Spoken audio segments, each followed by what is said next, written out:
just dropped from the United States Supreme Court. We're going to cover them really quickly because, as you can tell, I'm not supposed to be doing this right now, and the wife's giving me a lot of grace to be here. We're talking about AR-15s. We're talking about so-called large capacity magazines, i.e. normal capacity magazines.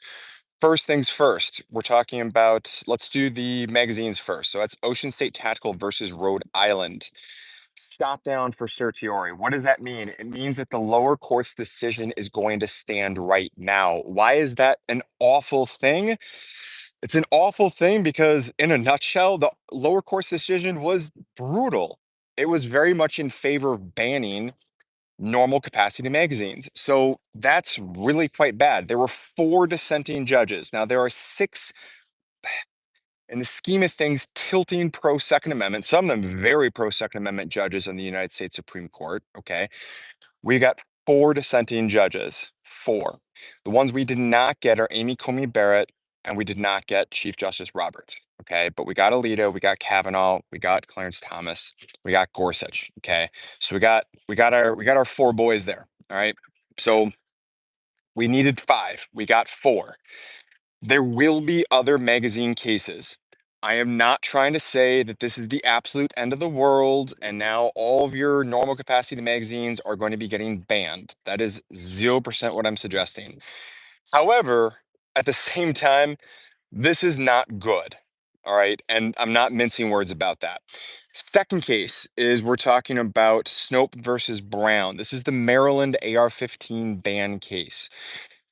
Interestingly enough, on this case, there's a lot of interesting things, so stick around. Interestingly enough, on this case, we have a written denial by Kavanaugh. Okay, written denial by Kavanaugh.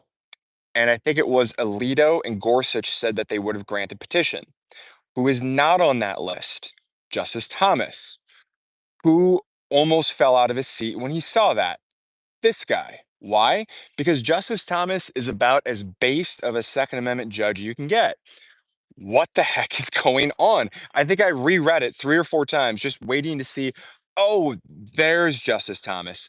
No, didn't see it in there. Now, admittedly, I'm skimming it. I'm supposed to be at a fundraiser today, which is why I'm dressed like this. But I didn't see it, guys.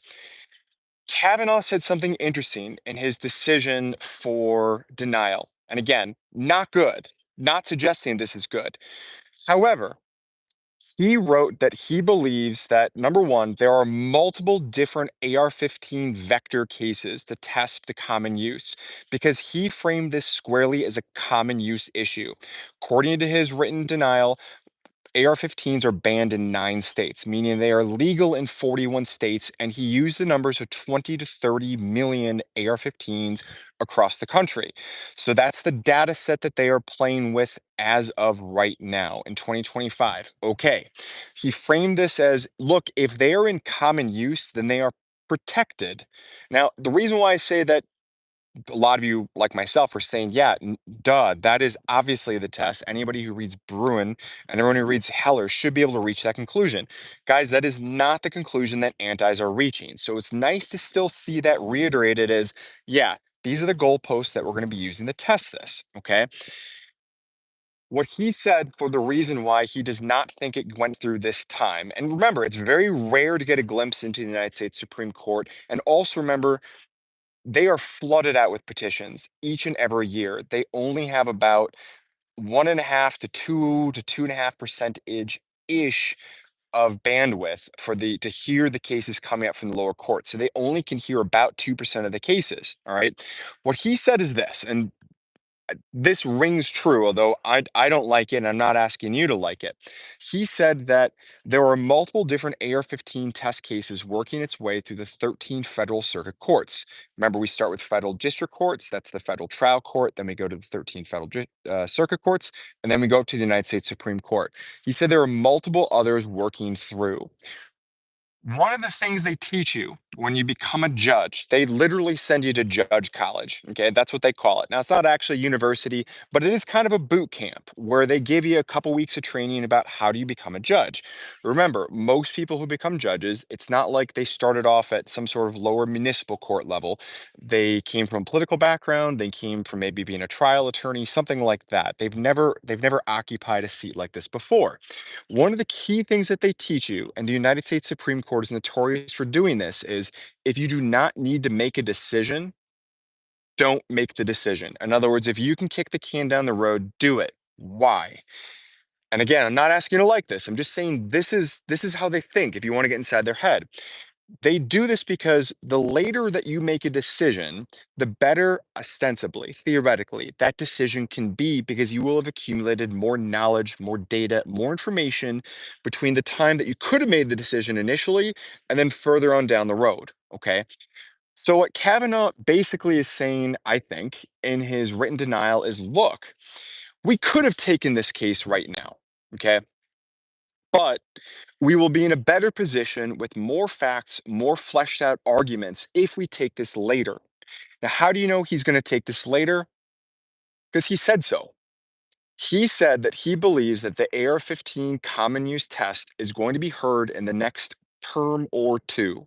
That means by the next presidential election, in the next 2 to 3 years, give or take, we will have a decision in Kavanaugh's estimation on the common use, the legality for AR-15s, whether or not they are going to be protected by the Second Amendment, which of course is absurd. They absolutely should be, but we've got 9 states out there that are saying, nope, you don't get your rights.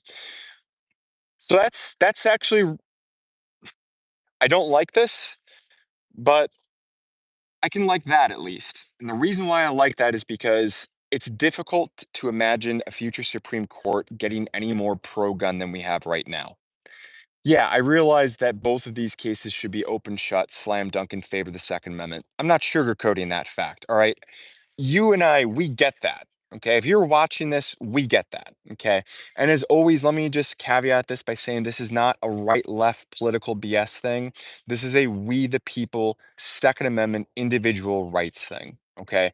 So we have to just stay on top of that fact. Don't get this drowned out in politics. But guys, I don't see the United States Supreme Court getting any more pro Second Amendment realistically down the line 5, 10, 20 years from now than it probably is right now. So that means that we want as many rolls of the dice going to the Supreme Court casino as absolutely possible because we want to lock down as much case law to protect the Second Amendment for God willing, the rest of our lives, the rest of our children's lives, grandchildren's lives, and for the rest of the Republic.